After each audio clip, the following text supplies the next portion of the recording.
Assalamualaikum warahmatullahi wabarakatuh.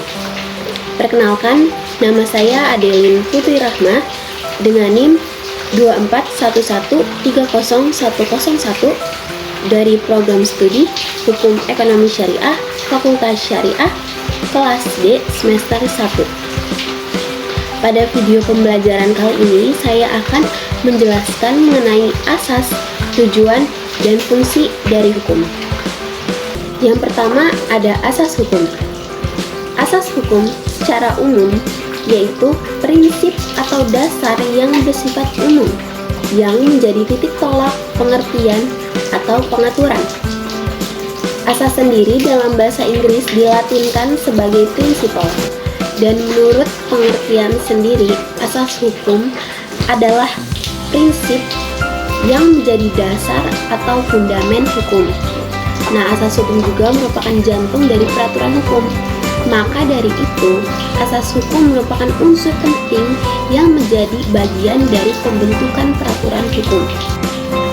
Jadi, dapat ditarik kesimpulan bahwa asas hukum merupakan dasar yang menjadi landasan dari terbentuknya segala peraturan hukum.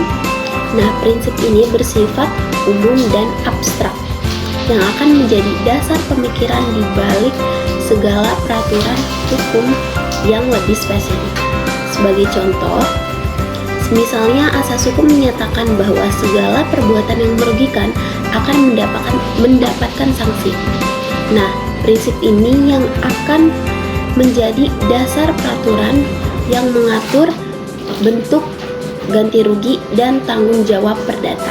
Yang kedua, kita akan membahas mengenai cakupan asas hukum. Nah, ruang lingkup asas hukum sendiri itu terbagi menjadi dua, yaitu asas hukum umum dan asas hukum khusus. Oke, yang pertama ada asas hukum umum, yaitu asas yang berhubungan dengan seluruh bidang hukum, seperti berhubungan dengan asas restitution integrum, yaitu asas yang menyatakan bahwa yang lahirnya benar sementara harus dianggap demikian sampai ada keputusan pengadilan. Yang kedua ada asas hukum khusus, yaitu yang berfungsi dalam bidang yang lebih sempit, seperti hukum perdata, hukum pidana, dan sebagainya, yang merupakan penjabaran dari bidang hukum umum.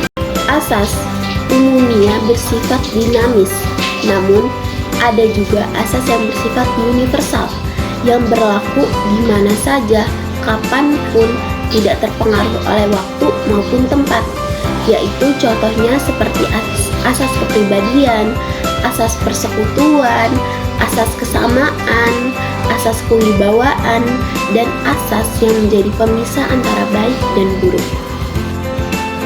Selanjutnya, tujuan dari hukum. Mengenai tujuan dari hukum, terdapat beberapa pendapat dan teori. Yang pertama ada dari Sudikno Mertukusumo. Ia berpendapat bahwa tujuan pokok dari hukum yakni untuk membuat tatanan manusia yang tertib, menciptakan ketertiban dan keseimbangan.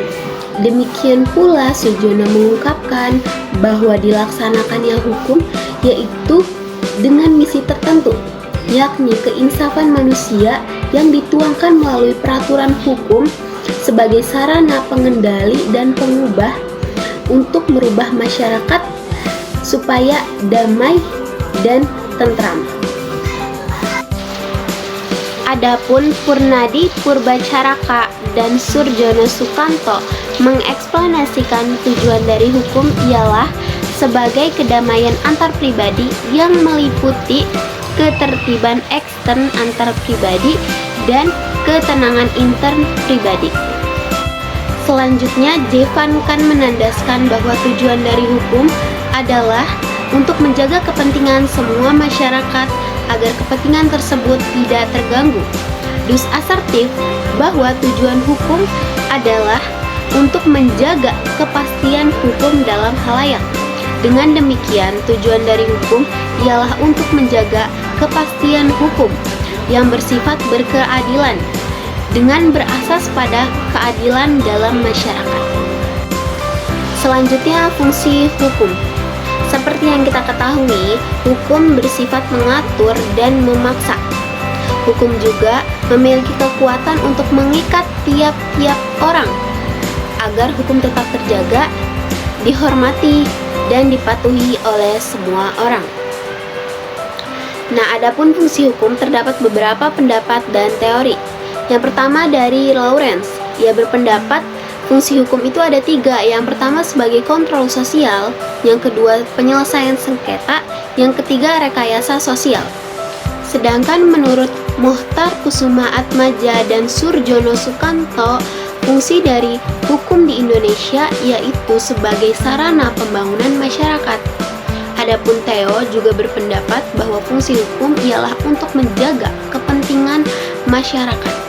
Nah, dari deskripsi-deskripsi tersebut, kita dapat tarik kesimpulan fungsi dari hukum ialah yang pertama, sebagai pengarah untuk warga masyarakat untuk berperilaku.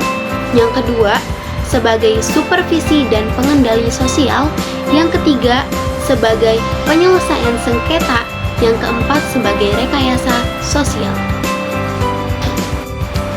Sekian video pembelajaran mengenai bab asas, tujuan, dan fungsi hukum dari saya. Kurang lebihnya mohon maaf. Wassalamualaikum warahmatullahi wabarakatuh.